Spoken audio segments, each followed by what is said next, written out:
Hello, welcome to GeoAI tutorial number 24.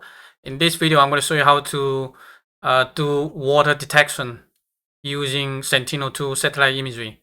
So in the last couple of videos, we have focused on object detection from aerial imagery and also from LiDAR data, mostly high resolution. But we also have a lot of satellite data, for example, Landsat and Sentinel. We can use those for water mapping, land cover classification. So there are a lot of applications. And in this video, I'm going to show you how to do that step by step very easily using Sentinel-2 data. So to follow the tutorial, you need to go to the opengeoai.org website and then click examples. So from here, scroll down to find water detection S2. So click this one, and then you can either click the download button to download this one to your computer, save as, or you can open this one in Google Colab. So just right click, then make sure that you change the runtime type to T4 GPU because it requires GPU, otherwise it will be very slow. All right, so I have already have this one, the notebook on my local computer, and I'm going to show you how to do that very shortly. So this is kind of the final output, and just one imagery, but we can do batch segmentation, so you can have hundreds or thousands of images. You can do the classification all at once, very simple and easy to use. So let's go to the top here, and first let's import the library. So just import GeoAI. It might take a couple seconds. Once it's done, we're going to download the sample dataset from Zenodo. If you click the link here, it will take you to the website. So this is on open access data. It's called Earth Surface Water Dataset, published by Sing Ruo. And so the paper was published in the International Journal of Geoinformation and Applied Earth Observation. So, and they basically share this dataset so that we can reproduce what they did. And this dataset has, I think, 36 or something, 32 images, and also the corresponding mask. They also have the validation, so you can have basically multiple dataset.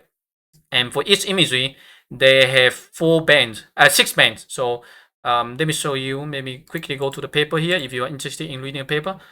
Not sure if my internet is down right now. So basically, it's blue, green, red, near infrared, and also short wave near infrared. So basically 2 of those short wave.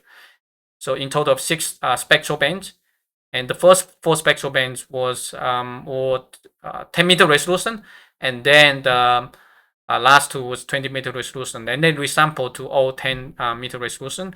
If you want to try it out, you can certainly, let me show you here. I can open QGIS, and then we can take a look at the data set so you can see what kind of data you need to prepare. Because if you're trained on this data set, you need to make sure that when you are doing the water mapping, you need to use the same data set. So I'm just going to go to my downloads directory here. I already have this data set downloaded here on my computer. As you can see, we have 4 directories after you downloaded the data. And so here we have the train scene and the tools and also the validation. So if you click the train, and this is the one that you can drag to the map here, and also the validation. So I'm going to drag another one. So just using these 2. If I turn this one off, right, so it'll be just a binary data set. So the black color, those represent basically water, and the white color is just the background. If you want to double check the data, so let me show you quickly here. Double click, and then you can see the information here. 1, 2, 3, 4, 5, 6. And so basically, if you just want the RGB, then you will be red, green, and then blue. So click apply. So this will be what basically the natural color composite. I can also change to 4, 3, 2. Then there will be force color composite. So in this way, you want to see the vegetation in red color. So that means it's force color composite. So 6 spectral bands, blue, green, red, near infrared, and short wave. 2 are short wave spectrums. And with the dataset, now we can just go through that. So I'm going to quickly show you the step how to do that. I'm going to just point into the dataset and then just using GeoAI to download the dataset. It should take you a couple minutes, depending on internet speed. I think it's roughly, let me see how big it is. So let me go to here, download dataset. It's 583 megabytes, so it's pretty decent size. It might take a couple minutes, but once it's done, then you can go through the next step. I think something wrong is with my internet, so pretty very slow today. I will come back when it's finished downloading. Okay, my internet is back, so now we have finished downloading the data, and so I can just click here. You will basically, or when you download the data, you will automatically unzipped, and after that you should have all the files under your computer. So we're going to use the train scene, so basically the imagery we want to use to train the model, and this is basically the ground truth, the label, and then we are also going to basically extract all the data to the tiles when we run this one. So because I already extract all the tiles, so let me show you here. It's basically under this one, the set S2, it will be these two. This one is for training, also for training, and this one will be the output. So the output will be having the images and also the mask. Again, this one is going to take a couple minutes, so make sure that you wait until it's finished. I have already done that, so I don't need to rerun that again. Once you have the training data ready, we can start training the model. So the same as we have done in the past.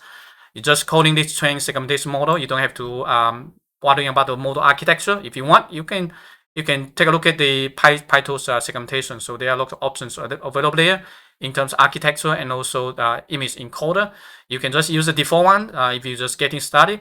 So one thing you need to pay attention here is this one, number of channels. So this is basically how many spectral bands you want to use for doing segmentation. So as I said, with each imagery that we have from the Sentinel-2 from this dataset has 6 bands, so you need to make sure you have 6. Number of classes, basically these 2. We have both background and also the water. Base size, number of epochs. So if you have more time, you can train a little bit longer if you want to.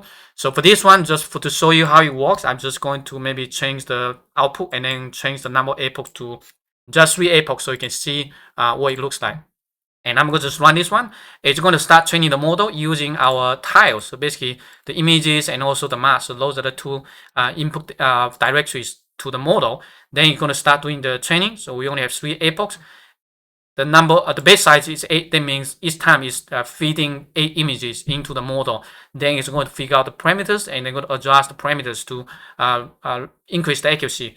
So just with the first epoch, take a look. It's already the validation IOU is already 0.88. So that means it's already very high. And because they use 6 spectral bands, so it has a lot of characteristics they can use to train the model and also distinguish water. And with the second one, it's already 0.90. So this is great because we don't need to spend so much time. And the third epoch is also 0.9078. So it's super good. Once we have this, we can start doing the evaluation. So because previously I already trained the model for 50 epochs, and so let me show you here. If you run this one, depends on how many epochs that you train, you should be able to see this graph. And like I said, in the first couple epochs, you're going to see it fluctuates a lot. This is pretty normal because the model is trying to figure out which way to go. So eventually you can see it's the target. You want to reach the top of the mountain. So you at the beginning, if there are many ways, they're trying to figure out which way maybe the shortcut to get there. And so it's going to fluctuate, but eventually it's get closer and closer to the top. At the end, if you look at this one, we have the IOU 0.94 and also final IOU 0.94, 94%. So this excellent validation results is very good. Once you have the model, now we can start running the inference. So for the inference, let me show you quickly here. If you go to the type here, val sync, so validation sync, and this one I think also has about 30 images together here. You can run the inference on each imagery one by one, or you can run all of them all at once. So in this case, we're just going to run them all at once. What we need to call is this function, semantic segmentation batch, and then you can just specify, okay, the input directory, we're going to just segment the entire folder containing this Sentinel-2 imagery. This one is not really you don't need this one for running inference. It's just later when you're trying to do the plotting, then we can change, we can use the validation so we can compare your segmentation result with the validation. And the third one is the prediction, where you want to save the result. So after we run the segmentation, each imagery here is going to have one mask with the water mask, okay?